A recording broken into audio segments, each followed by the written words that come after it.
असां जॾहिं बि कंहिं कचहरी में वेंदा आहियूं अमूमन इहे ॻाल्हियूं खुलंदियूं आहिनि त पुराणे दौर जा माण्हू जेके हुया त उहे सुठा हुया, सेहतमंद हुया, उन्हनि जूं वॾियूं हयातियूं हुयूं ऐं उन्हनि जी पाण में मुहबत हूंदी हुई।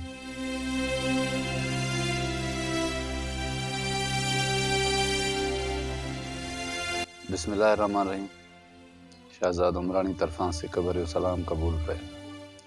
उमेद थो कयां त तव्हां सभु ख़ैरियत सां हूंदा।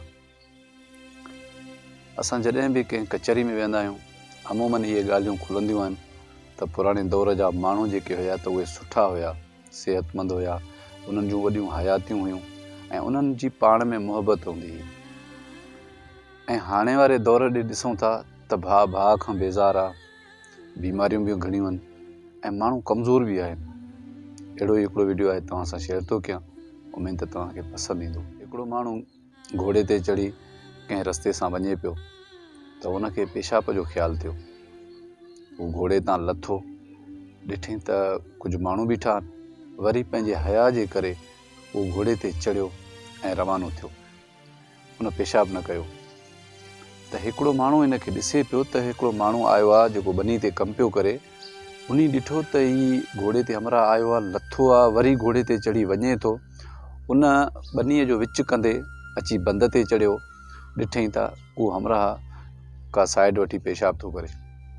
पेशाब मां जीअं फ़ारिग थियो, उन माण्हू वञी उन खां पुछा कई त केरु आहे ऐं तूं हुतां घोड़े तूं लथें वरी घोड़े ते चढ़ी हलियो आहे।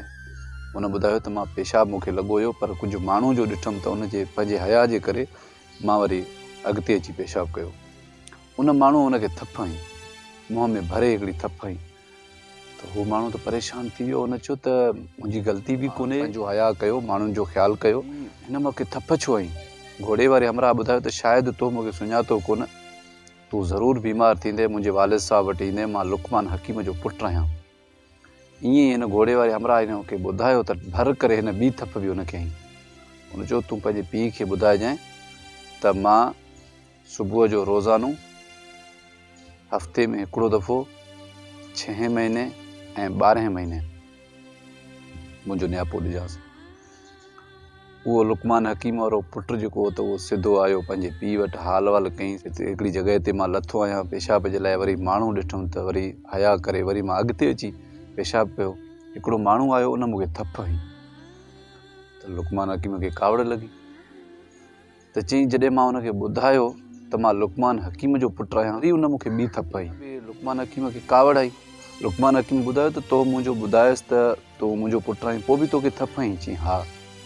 चईं वरी मां उनखे चयो त मां लुकमान हकीम जो पुटु आहियां, तूं ज़रूरु बीमार थींदे ऐं तूं मुंहिंजे पीउ वटि इलाजु वठणु ईंदे। त उन माण्हूअ मूंखे नियापो ॾिनो, चई वञी पंहिंजे पीउ खे चयो त सुबुह जो रोज़ानो हफ़्ते में हिकिड़ो दफ़ो 6 महीने ऐं 12 महीने। लुकमान हकीम मुस्कुरायो। उन चयो इहो बीमार कॾहिं कोन थींदो ऐं मूं वटि इहो ईंदो ई कोन। पुट उन खां वज़ाहत पुछी त भला उन मूंखे थप छो हईं?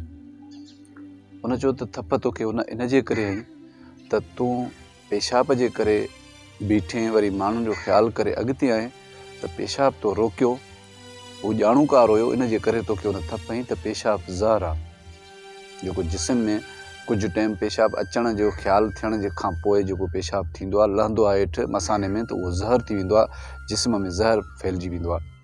इन जे करे तोखे उन थप हईं, उनखे ॼाण हुई। उन चयो वरी मां जो उनखे ॿुधायो त मां लुकमान हकीम जो पुटु आहियां, त पोइ मूंखे छो थप हईं? लुकमान हकीम ॿुधायो त इन जे करे तोखे थप हईं त तूं हेॾे वॾे हकीम जो पुटु थी करे हेॾी ग़लती थो करें। चईं भला उनजो ॿुधायो त सुबुह जो रोज़ानो हफ़्ते में हिकिड़ो दफ़ो 6 महीने ऐं 12 महीने, इहो छा आहे? लुकमान हकीम पंहिंजे पुट खे ॿुधायो त सुबुह जो नेराने उहो विंझंदो आहे, हफ़्ते में पंहिंजो हक़ शरा कंदो आहे, 6 महीने जुलाब खाईंदो आहे, 12 महीने हिकिड़ी थेली रत जी कंहिंखे अतियो कंदो आहे। त इन जे करे लुकमान हकीम ॿुधायो त इहो शख़्स कॾहिं बीमार नथो थी सघे, जेको सभु कुझु खाइण खां पहिरियां अगरि सुबुह जो नेराने उहो वेंझे त उहो कॾहिं बि बीमार न थींदो। छो जो राति जो सुम्हंदो आहे त उनजो जेको जिस्म आहे उहो कुमाणिजी वेंदो आहे, सुबुह जो पाणी पवण सां उहो फ्रेश थी वेंदो आहे, सभु कुझु जिस्म में जेकी बि उज़वा आहिनि उहे हलचल शुरू कंदा आहिनि। 6 महीने 6 महीने जेको जुलाब खाईंदो आहे त हीउ जेको पेट आहे इहो किचिरे जो ढेर आहे। जुलाब पेट जी सफ़ाई जे करे हूंदो आहे त जीअं इंसान फ्रेश थी सघे, उन जूं जेके बि पेट जूं बीमारियूं आहिनि उहे ख़तमु थी सघनि। जेको माण्हू रतु कढाईंदो आहे त उन जो नओं रतु ठहणु शुरू कंदो आहे। असां तक़रीबन ईअं कंदा आहियूं त बाबा कंहिंखे रतु कोन ॾिनोसीं त हाणे जेको पुराणो रतु असांजो जिस्म में आहे उहो जिस्म में जेको रतु हली हली उहो ई पुराणो थी थो वञे ऐं जेको जहिड़ो आहे उहो रतु ठाहिण बि पंहिंजो छॾे थो ॾिए।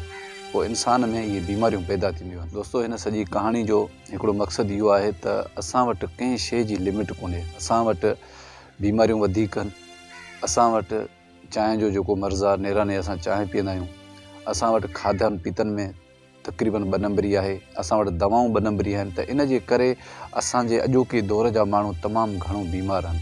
अगरि सिहतमंद आहिनि बि त उन्हनि जी सिहत तकड़ में साथ छॾे। जेसीं ताईं सिहत आहे त असांजो ध्यानु एॾे कोन वेंदो आहे। त कोशिशि कंदा कयो त पंहिंजी सिहत जो तमामु घणो ख़्यालु कयो। जेके मां तव्हांखे नुस्ख़ा ॿुधाया आहिनि त इहे तमामु घणे कम जा आहिनि। अगरि इहो मुंहिंजो पैगाम तव्हांखे पसंदि अचे त शेयर ज़रूरु कजो। अल्लाह निगहबान।